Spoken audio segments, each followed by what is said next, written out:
Welcome. Today we're reading the chapter The Pirate Ship of the novel Peter Pan. Now, sit tight and let's get into it. One green light squinting over Kidd's Creek, which is near the mouth of the Pirate River, marked where the brig, the Jolly Roger, lay, low in the water. A rakish-looking craft foul to the hull, every beam in her detestable, like ground strewn with mangled feathers. She was the cannibal of the seas, and scarce needed that watchful eye, for she floated immune in the horror of her name. She was wrapped in the blanket of night, through which no sound from her could have reached the shore. There was little sound, and none agreeable save the whir of the ship's sewing machine at which Smee sat, ever industrious and obliging, the essence of the commonplace, pathetic Smee. I know not why he was so infinitely pathetic, unless it were because he was so pathetically unaware of it, but even strong men had to turn hastily from looking at him, and more than once on summer evenings he had touched the fount of Hook's tears and made it flow. Of this, as of almost everything else, Smee was quite unconscious. A few of the pirates leant over the bulwarks, drinking in the miasma of the night, others sprawled by barrels over games of dice and cards, and the exhausted four who had carried the little house lay prone on the deck, where even in their sleep they rolled skillfully to this side or that out of Hook's reach, lest he should claw them mechanically in passing. Hook trod the deck in thought. Oh man unfathomable, it was his hour of triumph. Peter had been removed forever from his path, and all the other boys were in the brig, about to walk the plank.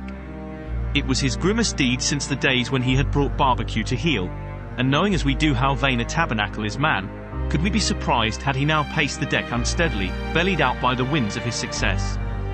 But there was no elation in his gait, which kept pace with the action of his somber mind. Hook was profoundly dejected. He was often thus when communing with himself on board ship in the quietude of the night. It was because he was so terribly alone. This inscrutable man never felt more alone than when surrounded by his dogs.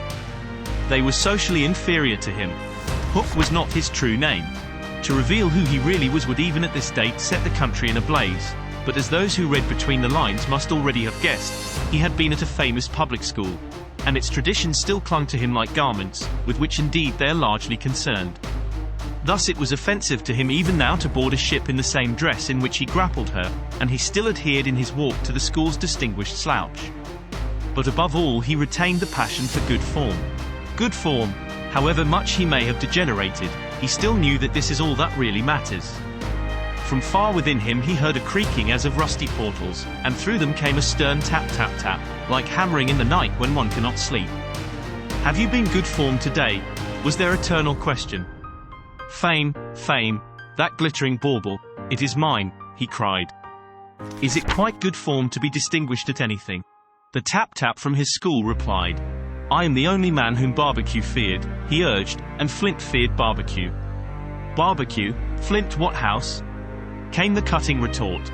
Most disquieting reflection of all, was it not bad form to think about good form? His vitals were tortured by this problem. It was a claw within him sharper than the iron one, and as it tore him, the perspiration dripped down his tallow countenance and streaked his doublet. Ofttimes he drew his sleeve across his face, but there was no damming that trickle. Ah, envy not Hook. There came to him a presentiment of his early dissolution. It was as if Peter's terrible oath had boarded the ship. Hook felt a gloomy desire to make his dying speech, lest presently there should be no time for it. Better for Hook, he cried, if he had had less ambition. It was in his darkest hours only that he referred to himself in the third person. No little children to love me.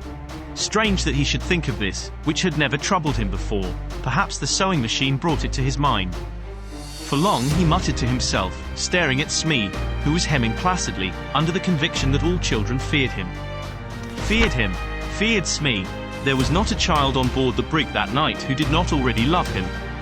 He had said horrid things to them and hit them with the palm of his hand, because he could not hit with his fist, but they had only clung to him the more.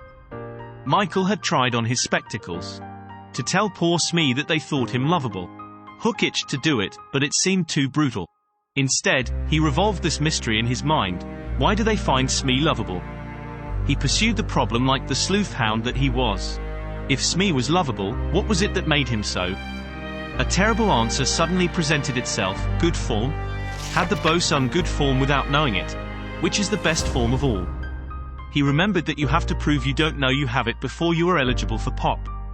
With a cry of rage, he raised his iron hand over Smee's head, but he did not tear. What arrested him was this reflection: to claw a man because he is good form. What would that be? Bad form. The unhappy Hook was as impotent as he was damp, and he fell forward like a cut flower. His dogs thinking him out of the way for a time, discipline instantly relaxed, and they broke into a bacchanalian dance, which brought him to his feet at once, all traces of human weakness gone, as if a bucket of water had passed over him. "Quiet, you scugs," he cried, "or I'll cast anchor in you," and at once the din was hushed. "Are all the children chained, so that they cannot fly away? Ay, then hoist them up." The wretched prisoners were dragged from the hold, all except Wendy, and ranged in line in front of him. For a time he seemed unconscious of their presence. He lolled at his ease, humming, not unmelodiously, snatches of a rude song, and fingering a pack of cards. Ever and anon the light from his cigar gave a touch of color to his face. "Now then, bullies," he said briskly, "6 of you walk the plank tonight, but I have room for 2 cabin boys. Which of you is it to be?" "Don't irritate him unnecessarily," had been Wendy's instructions in the hold, so Tootles stepped forward politely. Tootles hated the idea of signing under such a man, but an instinct told him that it would be prudent to lay the responsibility on an absent person, and though a somewhat silly boy, he knew that mothers alone are always willing to be the buffer. All children know this about mothers, and despise them for it, but make constant use of it. So Tootles explained prudently, "You see, sir, I don't think my mother would like me to be a pirate." "Would your mother like you to be a pirate?" Slightly.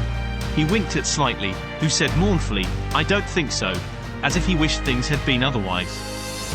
"Would your mother like you to be a pirate, Twin?" "I don't think so," said the first twin, as clever as the others. "Nibs would." "Stow this gab," roared Hook, and the spokesmen were dragged back. "You, boy," he said, addressing John, "you look as if you had a little pluck in you. Didst never want to be a pirate, my hearty?"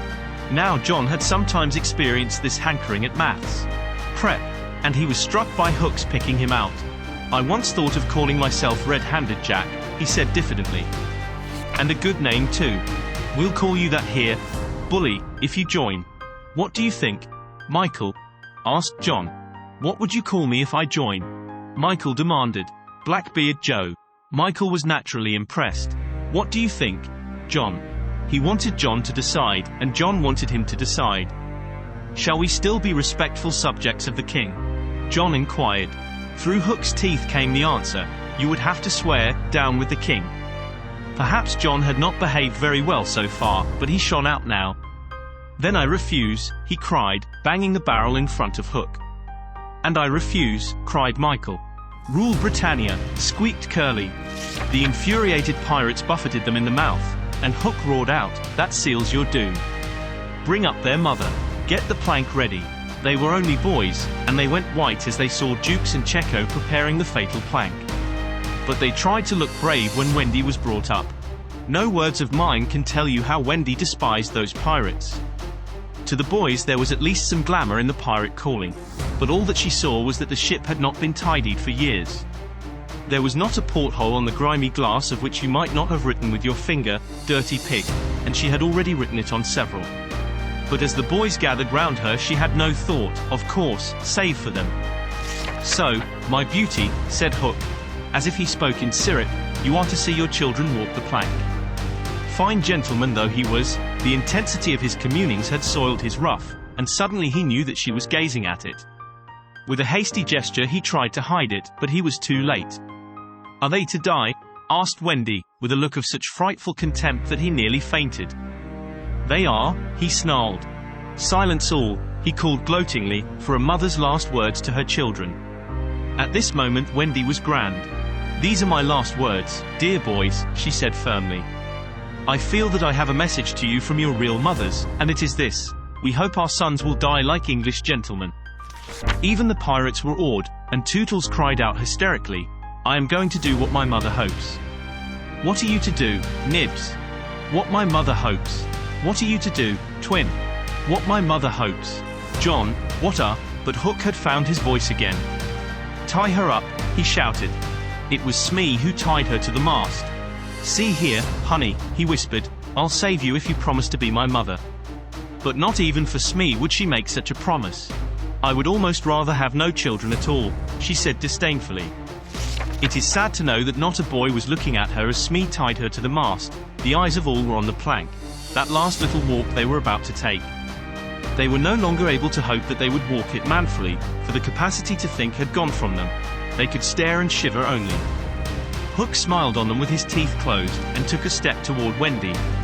His intention was to turn her face so that she should see the boys walking the plank one by one. But he never reached her, he never heard the cry of anguish he hoped to wring from her. He heard something else instead. It was the terrible tick-tick of the crocodile. They all heard it, pirates, boys, Wendy, and immediately every head was blown in one direction. Not to the water whence the sound proceeded, but toward Hook. All knew that what was about to happen concerned him alone, and that from being actors they would suddenly become spectators. Very frightful was it to see the change that came over him. It was as if he had been clipped at every joint. He fell in a little heap. The sound came steadily nearer, and in advance of it came this ghastly thought: the crocodile is about to board the ship. Even the iron claw hung inactive, as if knowing that it was no intrinsic part of what the attacking force wanted. Left so fearfully alone, any other man would have lain with his eyes shut where he fell, but the gigantic brain of Hook was still working, and under its guidance he crawled on the knees along the deck as far from the sound as he could go. The pirates respectfully cleared a passage for him, and it was only when he brought up against the bulwarks that he spoke. "Hide me," he cried hoarsely. They gathered round him, all eyes averted from the thing that was coming aboard.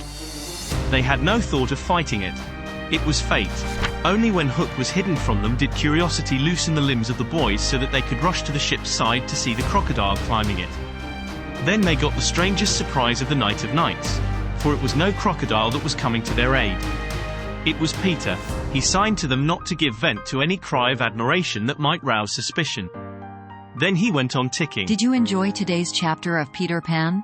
Why not subscribe and ring the bell?